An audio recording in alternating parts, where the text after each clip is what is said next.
મોરબીમાં પાણી મુદ્દે મહિલાઓએ બોલાવી રામધૂન.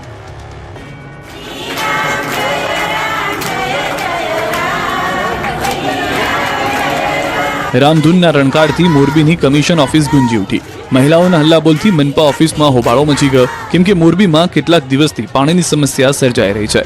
લોકોને પીવાનું પાણી પણ મળતું નથી. મોરબીની પંચવટી સોસાયટીમાં તો પાણીનું ટીપું આવતું નથી. આ અંગે અનેકવાર રજૂઆત કરવા છતાં તંત્રના પેટનું પાણી હલ્યું નથી. અંતે આ વિસ્તારની મહિલાઓએ પાણી બતાવ્યું. વહેલી સવારે જ પાણી સહિતના મુદ્દે રણચંડી બની અને મનપા કમિશનર ઓફિસની સામે જ ધામા નાખી ધરણા શરૂ કર્યા. રામધૂન બોલાવી આખી ઓફિસ ગજવી હતી. મોરબીના ચૂંટાયેલા નેતાઓ અને પ્રતિનિધિઓ ગુમ હોવાના નારા લગાવ્યા. લોકોનો આક્ષેપ છે કે છેલ્લા ઘણા સમયથી પાણી આવતું નથી. અનેક ફરિયાદો છતાં નિવારણ નથી આવ્યું. ગઈકાલે અહીંના સ્થાનિકે ટાંકામાં રહીને વિરોધ નોંધાવ્યો હતો, છતાં પણ કોઈ અધિકારી કે કર્મચારી આ મામલે નક્કર કાર્યવાહી ન કરતા અંતે મોટી સંખ્યામાં મહિલાઓ કચેરીએ પહોંચી. ક્વાંટના ટવા ગામે પાણીની લાઇનમાં ભંગાણ થતા ઉડ્યા ફુવારા. તંત્રની બેદરકારીના કારણે પાણીના ઉડ્યા ફુવારા. કલાકો સુધી વેડફાતું રહ્યું નર્મદાનું પાણી. પાણીની રેલમછેલના દ્રશ્યો છે છોટાઉદેપુરના ક્વાંટના ટવા ગામના. સિંગલા મલાજા પાસે નર્મદાની પાઇપલાઇનમાં ભંગાણ થતા પાણીનો 10 થી 20 ફૂટ ઊંચો ફુવારો ઉડ્યો. નર્મદાના ફિલ્ટરવાળા પાણીની લાઇન લીકેજ થતા હજારો લીટર પાણીનો વેડફાટ થયો. કલાકો સુધી આ રીતે પાણીનો વેડફાટ થતા આસપાસ જાણે તળાવ બની ગયું. ખેતરોમાં પણ પાણીનું સામ્રાજ્ય છવાયું. આ પાઇપલાઇન દ્વારા દાહોદ સુધી લઈ જવાની છે યોજના.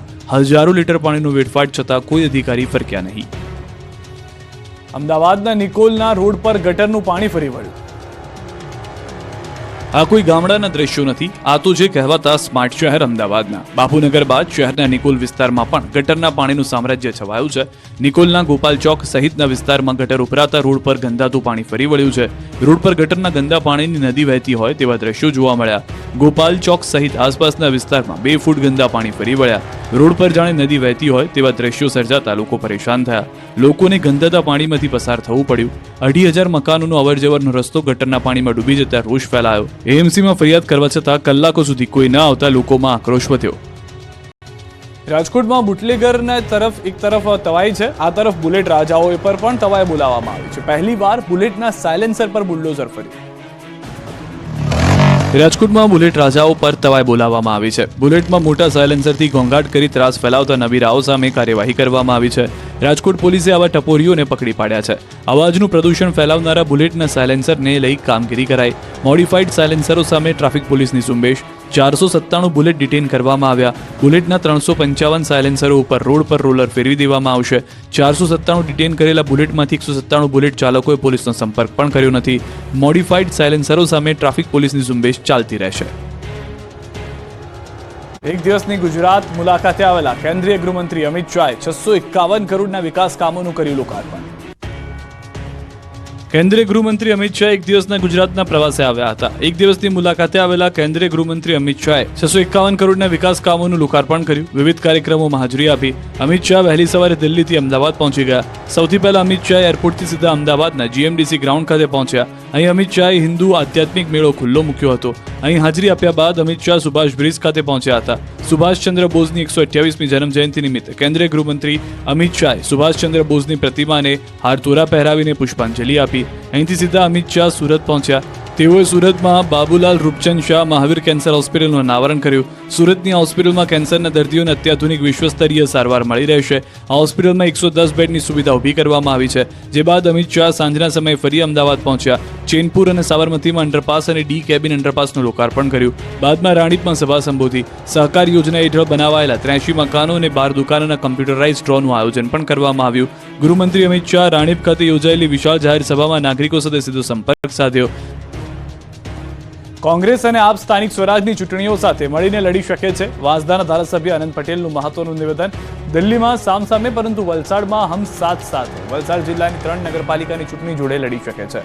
ચૂંટણીને લઈ રાજકીય દાવપેચ શરૂ. અલગ અલગ લડે તો બંનેને નુકસાન થાય તેવું અનંત પટેલનું નિવેદન છે. કોંગ્રેસ અને આમ આદમી પાર્ટી સાથે મળી ચૂંટણી લડવા ચાલી રહી છે ચર્ચા, તેવું પણ તેઓએ જણાવ્યું છે. સ્થાનિક સ્વરાજની ચૂંટણી માટે કોંગ્રેસ એક્શનમાં છે. ચૂંટણી જાહેર થતાં જ કોંગ્રેસ પ્રભારી આવશે ગુજરાત કોંગ્રેસના પ્રભારી મુકુલ વાસનિક અમદાવાદ આવશે. 25 જાન્યુઆરીએ મુકુલ વાસનિકની અમદાવાદ મુલાકાત. કોંગ્રેસના વરિષ્ઠ નેતાઓ સાથે કરશે બેઠક. સ્થાનિક સ્વરાજની ચૂંટણી ગઠબંધન મુદ્દે થશે ચર્ચા. આગામી કાર્યક્રમો અંગે પણ બેઠકમાં ઘડાશે રણનીતિ. કોંગ્રેસ સ્થાનિક કક્ષાએ જય બાપુ, જય ભીમ અને જય સંવિધાન સંમેલન કરશે. સ્થાનિક કક્ષાના મુદ્દાઓ લોકો સુધી લઈ જશે. કોંગ્રેસ ઉમેદવાર પસંદગી પ્રક્રિયા અંગે પણ બેઠકમાં થશે ચર્ચા. હાલ ગઠબંધન મામલે કોંગ્રેસની કોઈ સ્પષ્ટ નિર્ણય નહીં. સ્થાનિક સ્વરાજની ચૂંટણી પહેલા ચોરવાડમાં ભાજપને ઝટકો. 100 થી વધુ કાર્યકરો કોંગ્રેસમાં જોડાયા. સ્થાનિક સ્વરાજ્યની ચૂંટણીની જાહેરાત થઈ ગઈ છે, ત્યારે ફરી એકવાર જિલ્લા અને તાલુકા કક્ષાએ તેમજ મોટા શહેરોમાં રાજકીય માહોલ ગરમાયો છે. પક્ષ પલટાનો પવન ફૂંકાવાનો શરૂ થયો છે. જૂનાગઢમાં ભાજપને ઝટકો લાગ્યો છે. ચોરવાડ શહેર ભાજપમાં સ્થાનિક સ્વરાજની ચૂંટણી પહેલા કોંગ્રેસે ગાબડું પાડ્યું છે. ભાજપના 100 થી વધુ કાર્યકરોએ કોંગ્રેસનો હાથ પકડ્યો છે.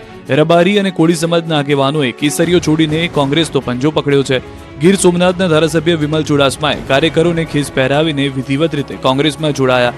ચોરવાડ ભાજપ એસટી સેલના પ્રમુખ લખમણભાઈ ચાવડા અને અન્ય ભાજપ હોદ્દેદારો તેમજ કાર્યકર્તાઓ કોંગ્રેસમાં જોડાયા. કોંગ્રેસના ધારાસભ્ય વિમલ ચુડાસમાએ આક્ષેપ કર્યો કે કોંગ્રેસમાં જોડાનાર આ ભાજપના નેતાનું એક પણ કામ ન થતા તેઓ કોંગ્રેસ પક્ષમાં જોડાયા.